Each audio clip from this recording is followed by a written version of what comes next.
family. I'm joined on the screen by the most handsome young man, Absolutely. sexiest Say it man, right.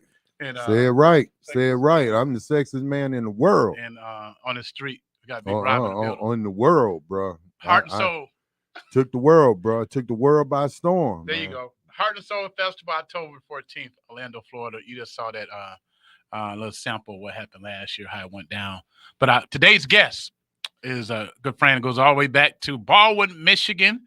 From there to Ferris State University. Do he claim Baldwin, though? He claimed, bro. He He claimed claimed Baldwin. Baldwin? No matter In where his he at. bio, does it say Baldwin, Michigan? Represent Baldwin how all day. From Baldwin, he took Baldwin on his back to Detroit, to Lansing, to Miami. Now he got Baldwin on his back down in LSU, Baton Rouge, Louisiana, where he is the assistant athletic director of the football program. We're joined by my good friend, the one and only, and I left out the NCAA too. I left out quite a few places. You left that out. Author, the one and only Ira Childress in the building. Big Ira, how you doing, man? The chill.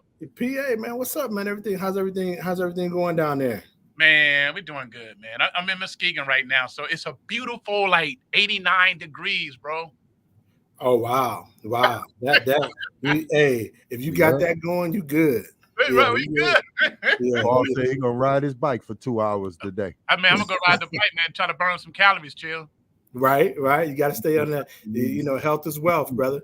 Yep. Just had some little African dish, some banku, and feeling good. So before we get into the is it NIL, NLI?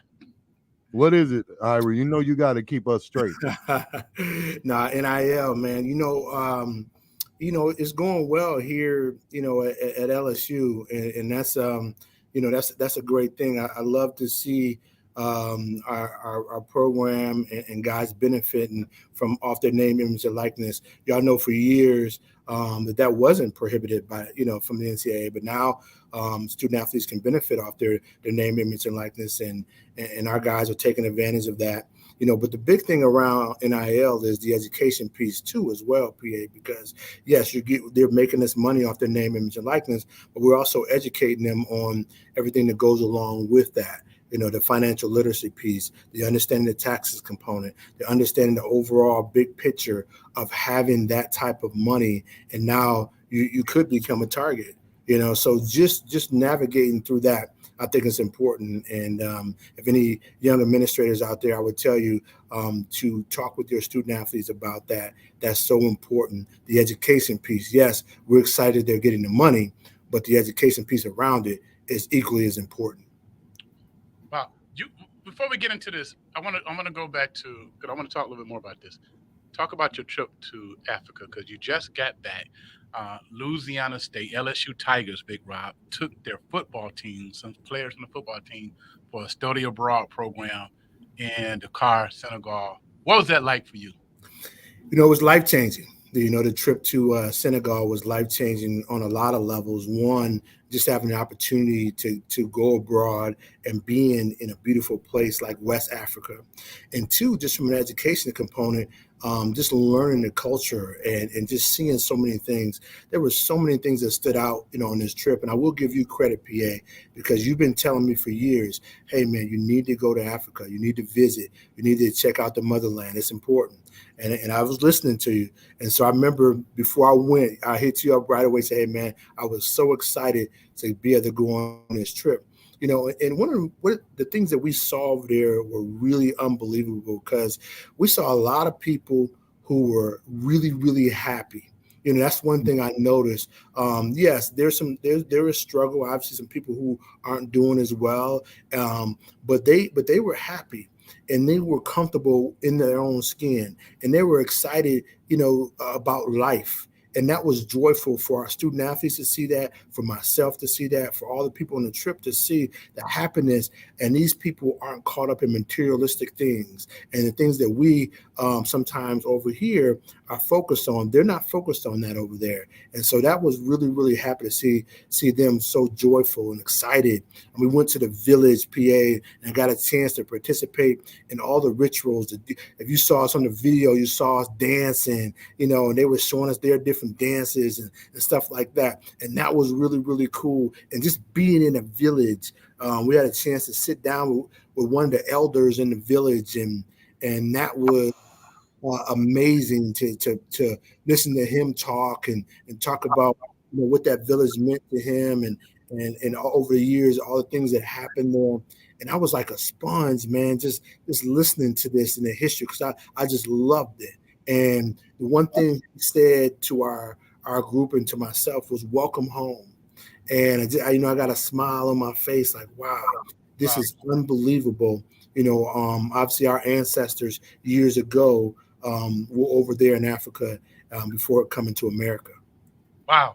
That did something to you, right? That welcome home. Welcome home, man. And then we had a chance to not only go to the village, we had a chance to go to this island there where the slaves came, was where the slaves were. And we went to a place called the House of Slaves. And this is the actual slave houses that were back then, all those years ago, where our ancestors were housed. And they showed us around, and it was so powerful just seeing all these little areas. And some of our student athletes were asking, they had all the slaves in this little area. Yeah. And yes, and they were That's saying it was so small, and they just couldn't believe it, and the living conditions and all of that. But just it was chilling seeing that, and getting to the edge of the house, of the slave house on the ocean. There was a door, and they called that door the door of no return. So when the slaves got to that door, they came in shackles to that door, and when they got to that door of that door, they would go out to the ships, and that means they wouldn't return ever, would never see any of their family again, and that was going to be their life. Going on a ship for weeks and going to a place that they knew nothing about, and all of that, and being sold. So it was just to hear that and to visually see it is one thing to read about in the history books. It's another thing to actually see it and live it. Not live it, but actually see it in person and be there and be a part of it. It was life changing for sure. Ira Childress here from LSU.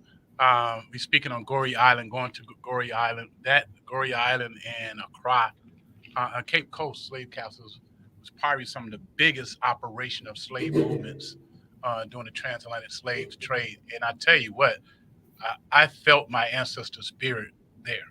I connected it. It took me in. I felt their strength while being at the Goree Island. Art Howe in Orlando, Florida, who just got back from South Africa, just said, I totally agree with him. I felt very welcome. It's exciting to be at home, ain't it? To be in the motherland. Oh, it's super exciting. And, just being at that island, the host that was showing us, he showed us, he said, hey, listen, right where you standing, Nelson Mandela came and he stood here, and he said he took a moment and he cried, and he said, hey, this reminded him of when he was, going through all the things he went through, in South Africa. And then he said Barack Obama always also stood in that same spot as well. So many people have visited this place and this island, and also on the island, I mean, people are selling things. People are joyful. We played around with kids. We were having so much fun there. But at the same time, the history, there was just remarkable, and feeling that PA. I wish I could just send all of the kids over in the U.S. over there to experience this, because it gives you a greater appreciation to what we have and what we should be appreciative for.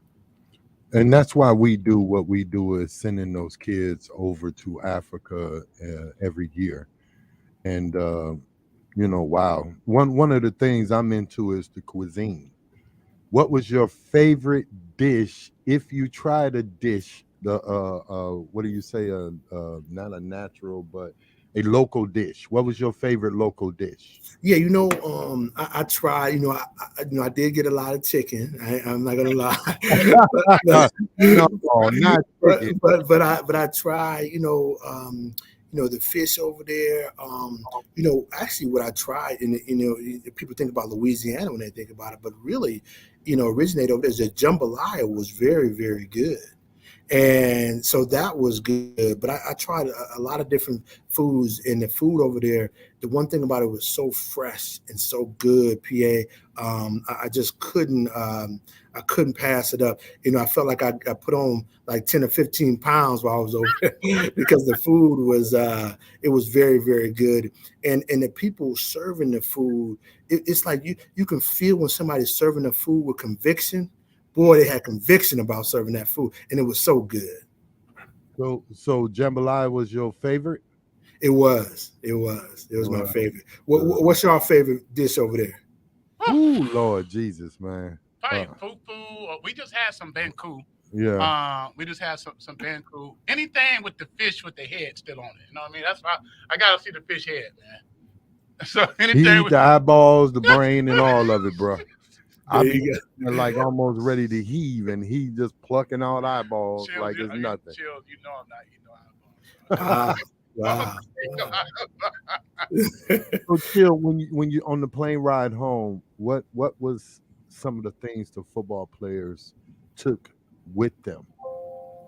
Yeah, our student athletes felt like that. A lot of them felt like it was a life changing experience, and they came over there and they were teaching the game of football to a lot of the young kids there, but they also were learning different cultures and things of that nature. But just small things, that's a picture that you're showing there at the House of Slaves of our student athletes, getting a chance to visit that and see that. But they told me they were just appreciative of the small things that we don't even think about a lot of times. Like whether it be air conditioning on the bus or just a lot of little things where they were so happy to get.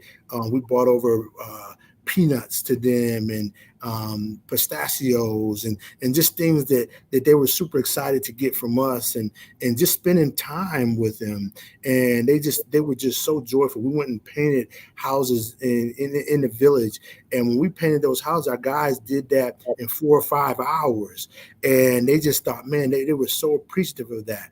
And again, that was something that we wanted to do, just a small token of our appreciation. So there were various things that our guys took away.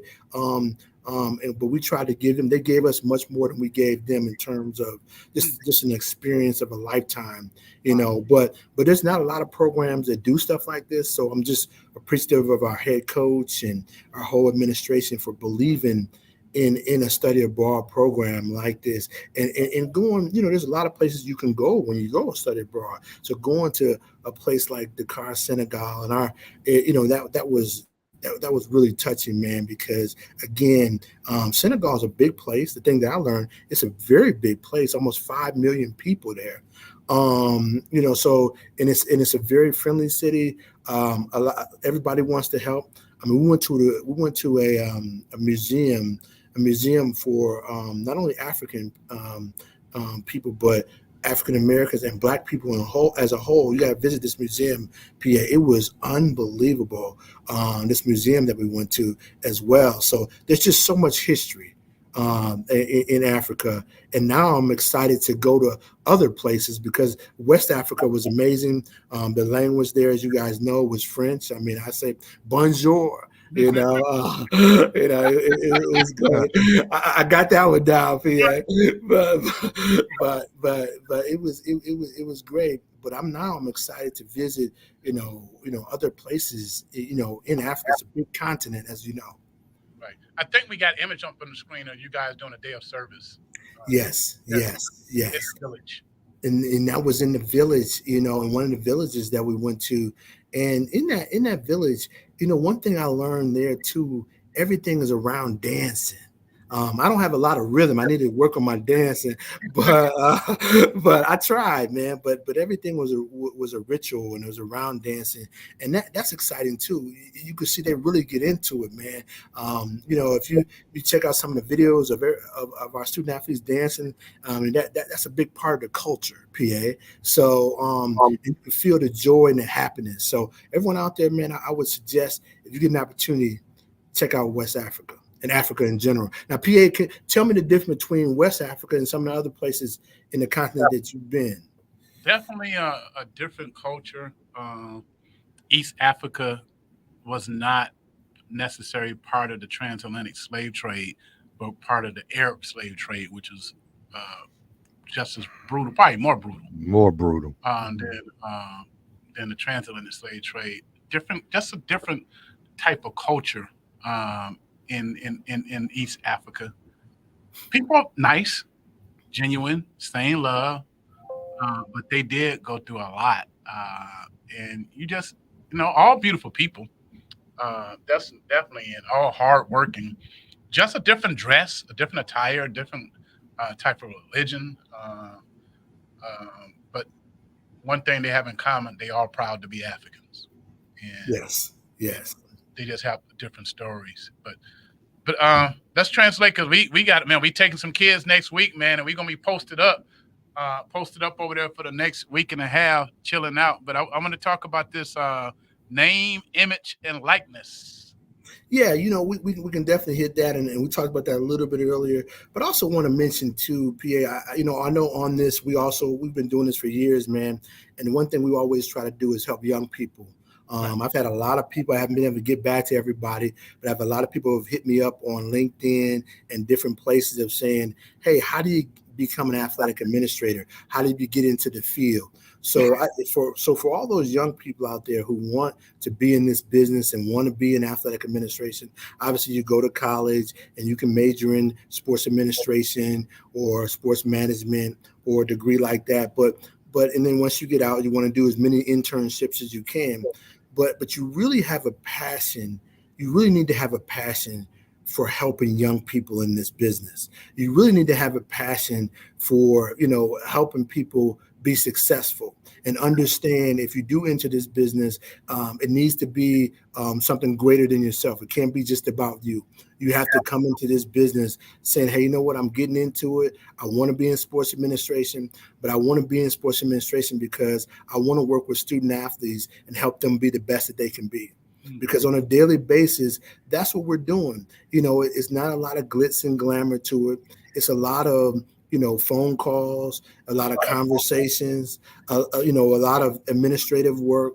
But at the end of the day, you're helping people be their best self. So if you out there and you feel like, hey, you know what, this is something I really want to do, I would just encourage you to pursue it, come into it with an open mind and an open heart, and understand that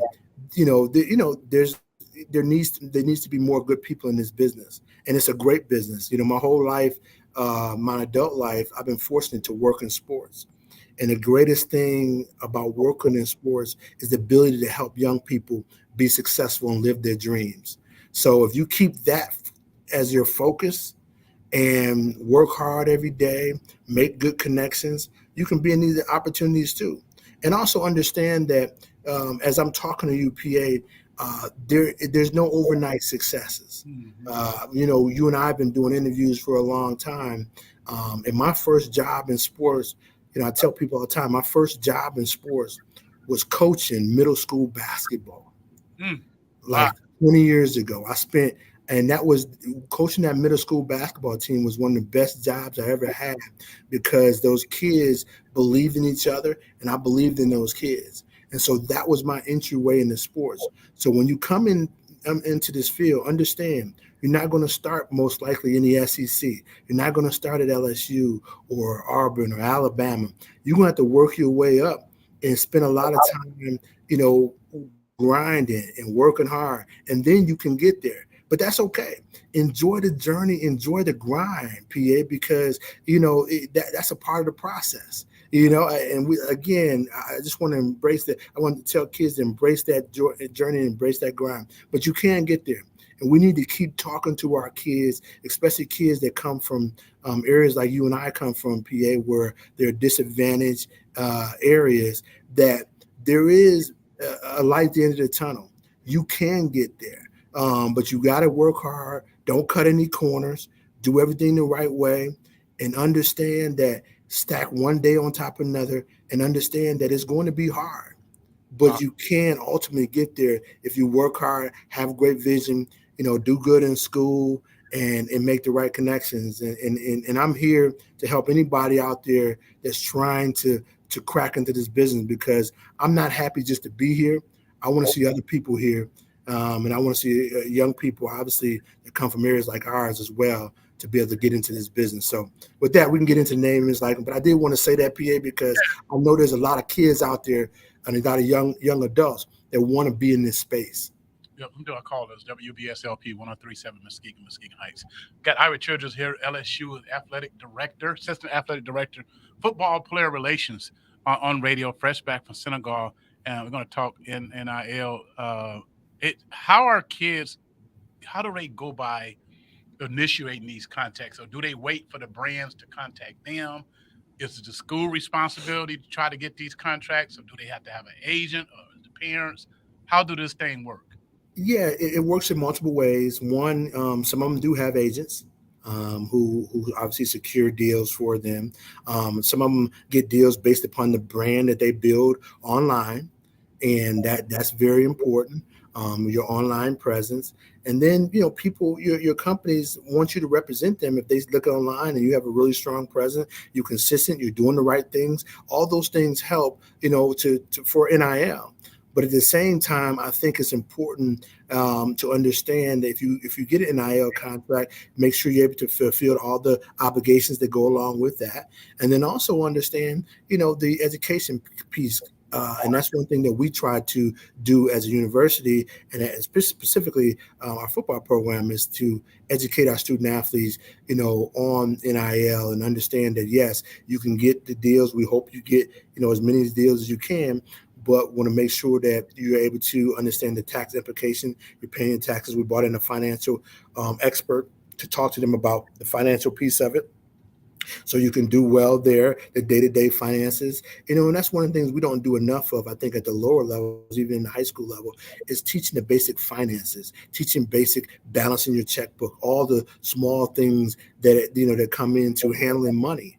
Because I know if I would have got a lot of money at 18, 19, 20, 21 years old, I wouldn't have probably handled it or managed it well. I tell a story all the time about me when I first got my first job, in college, man. I got the Range Rover PA, man. It was black. I mean, it was sweet. I was like, man, it was always just something I always wanted. I wanted to get a Range Rover. So I told my mom I got my first job, a full-time job, got the Range Rover. She was like, I don't know if you can afford that. I said, no, Mom, I'm not going to pay for it. So I could make the payments, all that. Okay, I was good.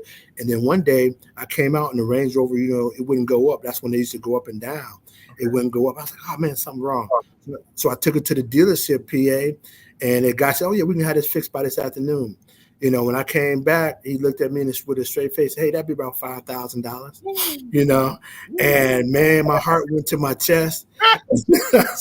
I called my mom. I said, Mom, I'm gonna have to clean out my whole savings account to pay for this.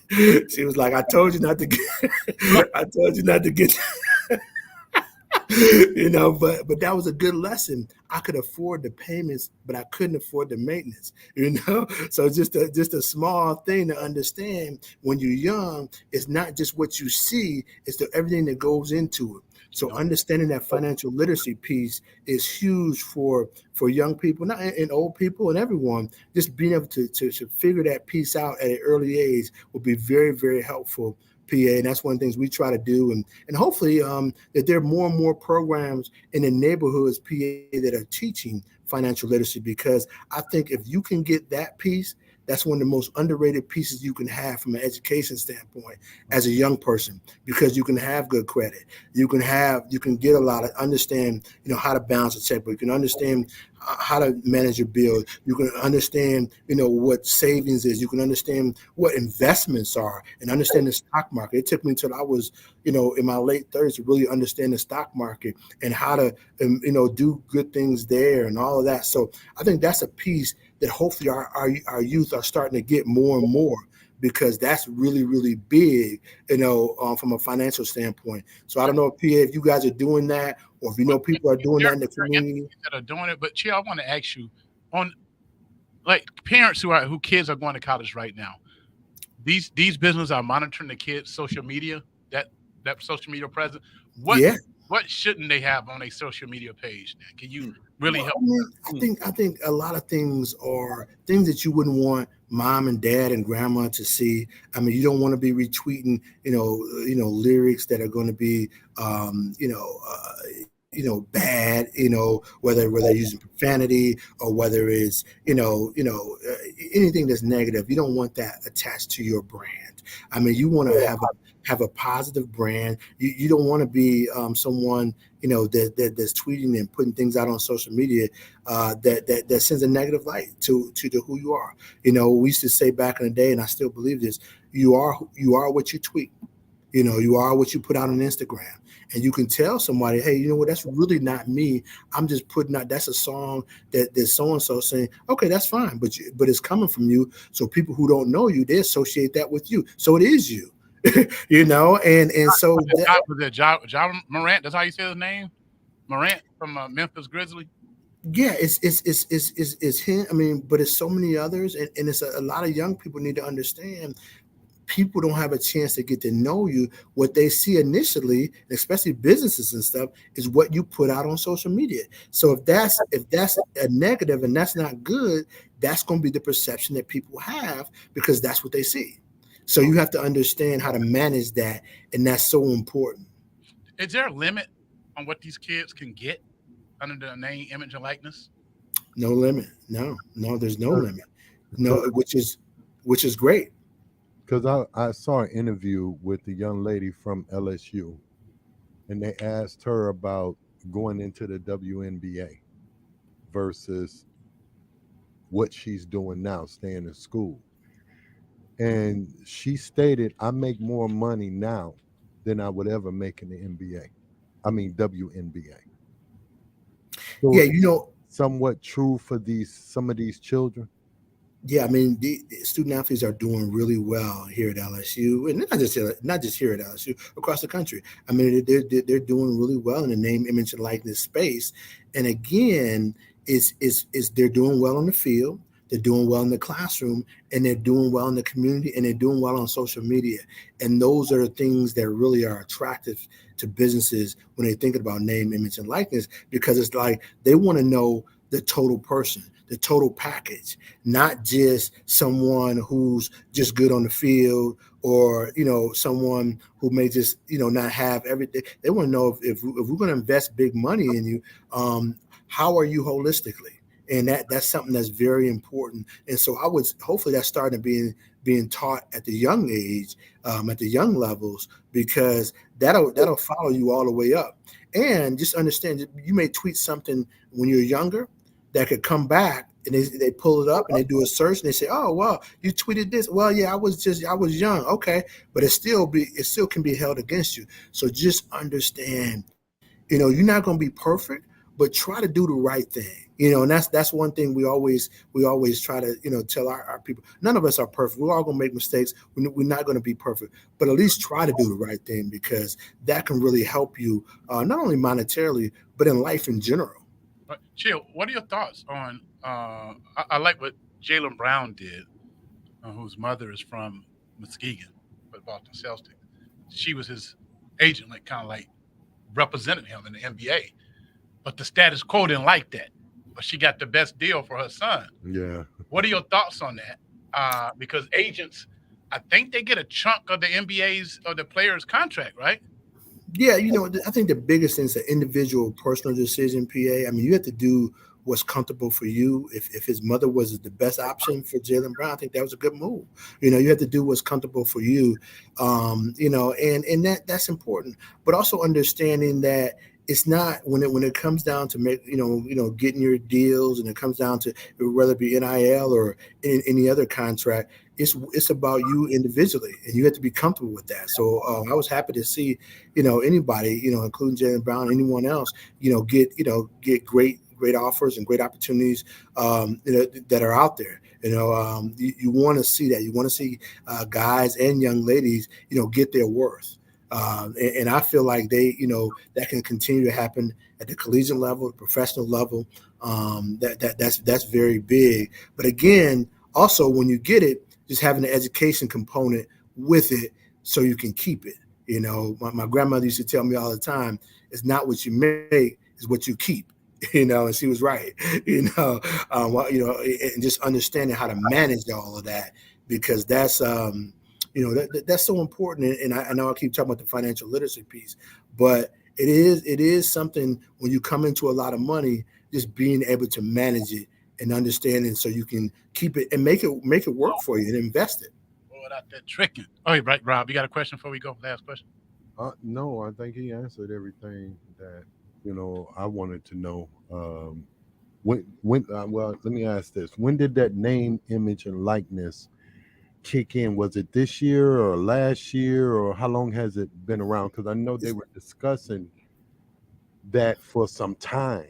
Mm-hmm. Yeah, it's been around for a couple years, and so yeah, so now this past year really took off. I think because it just like anything else, once it starts flowing and people start figuring it out, then it can really take off. And and now you're seeing a lot of young people, do really well in college, and I think it can help and also you can really, I see people that are getting money, young people that are getting money that are helping take care of their families too, Mm, and that's awesome, while in college. yeah, while in college, and also giving back and doing charities and coming back and helping out in the community. And so all those things, man, are so important, man, out there. So Do man, LSU, listen, do go ahead, LSU Pierre. students get these contracts? No, the university's not involved in that. They get, the part that we can be involved in is the education part of it. Okay. And that's the one thing we try to do is make sure they're getting the education piece on it, because that's like I said, equally important. You get the money, but then you can have the education component as well. But yeah, man, I know you guys got to run, man. Yeah, I, man. I appreciate I appreciate all the years, man. We've been doing this for a long time. And hopefully people can take advantage of all the great things that you guys are doing there, PA, in Muskegon and in Orlando, and throughout the country, as well, man. I always tell you, you and Big Rob been doing great work in the community, man. Don't stop helping these kids. Don't stop helping young people see the big picture and figure out how to get to that next level. Yeah, vice versa, bro. We're on the Yeah, same you do the cloth, man. same, man. Yeah, we're the same. And And let me know how it go, man, in Africa, man. I got to get to a different part. What's the next place I should go? Tanzania. Tanzania. I'm being Okay. biased because I have a company there. No, but Ghana, man. You got to go to Ghana. Okay. Ghana. Okay. Similar Okay. to Senegal. Is it? Beaches and that whole lakefront development they have off the water, Senegal. Ghana doesn't have that, but it has everything else that I know you're going to like. So, Awesome. and they Awesome. speak English. Okay. Yeah. Okay. So, Awesome. I'll Awesome. let me know when you're ready to roll. I'll meet you there, bro. Let me know.